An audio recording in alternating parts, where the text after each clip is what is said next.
Баршаға сәлем, бұл Миратрикс. Мұнда біз кино талқылаймыз. Қазақстандық прокатта күтпеген жерден халықтық құбылысқа айналған жаңа фильм пайда болды. Ыстық ұя деген атауы бар. Дархан Кәріпов түсірген, ал басты рөлде ойнап продюсер болған Дариға Бадыкова жасаған бұл картина күрделі режиссурамен де, көп қабатты сценариймен де ерекшеленбейді. Бірақ дәл осы қарапайымдылық пен эмоционалдық адалдық оның ең әсерлі тұсына айналады. Көрермендер залдан көзіне жас алып шығып жатыр, ал желіде өз отбасымды есіме алдым деген жазуы бар бейнелер толып барады. Дариға Бадыкованы көрермен алғаш рет бизнес по-казахски франшизасы арқылы жақсы көріп қалған, кейін ол тек актриса емес, нағыз продюсерлік түйсігі бар маман екенін дәлелдеді. Оның таптымау сені дилогиясы бар, мелодрамалық комедия отандық кино тарихындағы ең табысты жобалардың біріне айналды. Бірақ ыстық ұя мүлде басқа бағыт. Мұнда жеңіл юморда, таныс романтика да жоқ. Оның орнына көз жасы, өкпе, отбасылық жаралар мен ашық айтыс. Көрермен де осыны күтіп жүргендей. Қазақ киносында келін мен ене арасындағы классикалық тақырыптан бөлек, нағыз өмірдің ауыр шындығын көрсететін фильмдер аз еді негізі. Сюжетке тоқталайық. Басты кейіпкер Ғалия, оны Дариға Бадыкова сомдайды. Ол бірнеше жыл бойы оңтүстік Кореяда зауытта жұмыс істеп, тапқан таянғанның барлығын түгел туған еліне, отбасына жіберіп отырған. Сол қаражатқа жездесі Шалқар, Олжас Абай ойнайды оны, Ачоу, үй салады. Ғалия еліне оралғанда бәрі оны қуанышпен қарсы алғандай көрінеді. Жаңа үйде үлкен той болады, яғни новоселье. Бірақ көп ұзамай қуаныш айқай-шуға ұласады. Кімнің ақшасына салынды, жер кімнің атына жазылған, енді бұл үйде кім тұрады деген сұрақтар отбасылық жанжалға айналады. Фильмдегі бұл жағдай қазақстандық көрерменге өте таныс. Отбасындағы мұра бөлісу, балаларының арасындағы теңсіздік, ата-ана алдындағы парыз, бәрі біздегі өмірдің көрінісі. Диалогтар кейде қарапайым болғанмен, эмоциялық шындық дәл берілген. Ыстық ұяның жүрекке тию себебі онда шынайы өмір бар. Қазақстандағы әрбір отбасы мұндай жағдайды бір рет болса да бастан кешкен.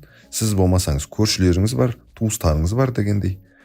Біреуі ата-ананың көңілін таппай қалды, екіншісі өз еңбегін бағалатпады, үшіншісі мұрадан қағылды. Сценаристер Дархан Кәріпов, Бұхар Марат, Бақытжан Қахар, Нұржан Арман деген 4 жігіт осы тақырыптардың бәрін біріктіріп, ешкімді ақтамай, әр кейіпкердің шындығын көрсете алған. Ғалия өзін алданған сезінеді, себебі сол еңбек еткен, сол ақша жіберген. Шалқар өз еңбегін қорғайды, өйткені үйді қолмен тұрғызған осы кісі, ол да өзін лайықты санайды. Ал ата-аналар дәстүрден айнымайды. Ұлға мұра, қыз тұрмысқа шыққан соң өз жолын табады деген әңгімесі бар. Бірақ ата-анасына қарайласатын да, жүгіріп жүретін де көбіне қыздар. Осы қайшылықтар фильмнің өзегін құрайды.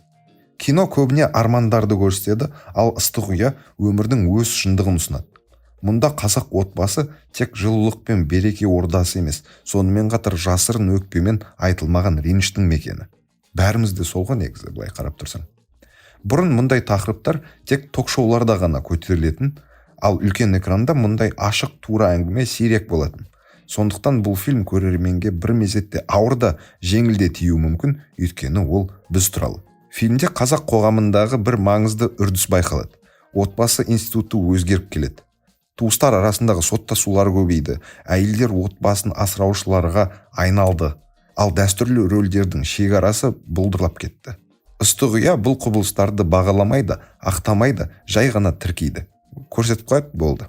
Кейбір сыншылардың айтуы бойынша фильм құрылымы жағынан үнді мелодрамаларына ұқсайды. Мен бұл жайтпен келісем. Ірі пландар, айқай, музыка, көз жасы, негізі соны әдейі істеген сияқты осы элементті қолдансақ, көбірек адам фильмнен бір сүйікті жағын тауып алады деген сияқты.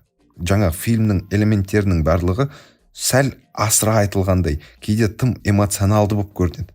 Бірақ бұл тәсіл жұмыс істейді. Өйткені сезім шынайы көрінеді. Дархан Кәріпов режиссура тұрғысынан ештеңені күрделендірмейді, бірақ актерлік ойынның адалдығы және эмоцияның тазалығы фильмге әсер береді. Дариға Бадыкованың ойыны соның дәлелі. Ол Ғалияның шаршаған, бірақ сынбаған әйел екенін, сол бейнені бар жан тәнімен жеткізеді. Бір қарағанда бұл әйел туралы хикая сияқты, бірақ фильмде ер адамдардың да өз шындығы бар. Шалқар жай ғана жаман жезде емес, өз орнын таба алмай жүрген адам. Әке бейнесі дәстүр мен биліктің соңғы қорғаушысы. Ол да жаңа заманның ырғағын түсінбей қиналады. Сол арқылы фильм гендерлік біржақтылықтан құтылады. Әр кейіпкердің өз күресі бар. Ал Ғалия болса, қазіргі қазақ әйелінің бейнесі. Ажырасқан, өз еңбегімен өмір сүріп жатқан, бірақ соның өзінде қоғамның қысымынан, туыстардың сөзінен босай алмайтын әйел. Сценарийдің әлсіз тұстары бар. Диалогтар кейде артық эмоционалды болып көрінеді. Кей эпизодтар сәл жасанды болып көрінеді. Бірақ бұл фильмнің басты мақсаты формалық мінсіздікте емес, сезімге әсер ету. Ал бұл жағынан ол міндетін толық атқаратын кино. Ыстық ұяны көрген соң адамдар үйге барып өз туыстарын еске алады. Біреулер хабарласады, біреулер тіпті татуласады. Бұл жайт өнердің ең үлкен жеңісі деп білемін мен мысалы. Дариға Бадыкованың тағы бір ерекшелігі ол өз көрерменімен ашық байланыста. Оның Instagram парақшасын жүздеген мың адам қарайды, ал әр сөзі халықтық цитатаға айналып кетеді. Оның позор болмайық деген әйгілі сөзі соның дәлелі десек болады. Сол кезде ол халықты шетел фильмдеріне емес, өз киносын қолдауға шақырған еді. Кішкене кринж ұстағаны да бар. Сол әрекеттен кейін таптым-ау сені 2 рекорд жаңартты мысалы.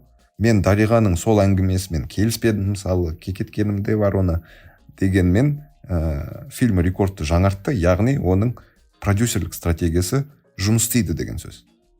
Ыстық ұяда да продюсерлік жағынан маған жат көрінген маркетинг бар, дегенмен фильм миллиард жинады қайттан, яғни продюсерлік жақтан Дариғаға айтатын сын жоқ. Бадыкова кино жасаушы ғана емес, көрерменнің тілін таба білетін тұлға. Ол қарапайым халықпен бір толқында. Оның фильмдері халыққа жақын, өйткені ол сол халықтың өзінен шыққан. Соны мойындау керек негізі. Бадыковаға көзқарасыңыз қандай болса да, оның өз көрерменін танитынын атап өтпеу мүмкін емес. Ыстық ұя көрерменнің жеке тәжірибесіне әсер ететін сирек фильм. Онда көрсетілген қайғы көрерменнің өз өмірін еске түсіреді. Әркімнің жүрегінде өз ыстық ұясы бар. Онда қуанышта, өкпеде, сағынышта қатар өмір сүреді. Сол себепті фильмге студенттер де, ата-аналар да, зейнеткерлер де барып жатыр. Бұл кино буындарды біріктіреді. Патриотизммен емес, ортақ сезіммен біріктіреді. Ыстық ұя мінсіз кино емес. Оның сюжеті қарапайым, драматургиясы айқын, эмоциясы шамадан тыс. Бірақ ол халықпен сөйлесе алады. Бұл қазіргі қазақстандық киноның басты жетіспейтін қасиеттерінің бірі. Содан болар 2 аптаның ішінде картина 1 миллиардтан астам пайда тапты. Демек, көрерменін тапқан кино. Бүгінгі қоғамда отбасы түсінігі өзгеріп жатқанда, Бадыкова мен Кәріпов түсірген бұл фильм сол өзгерістің айнасы деуге болады.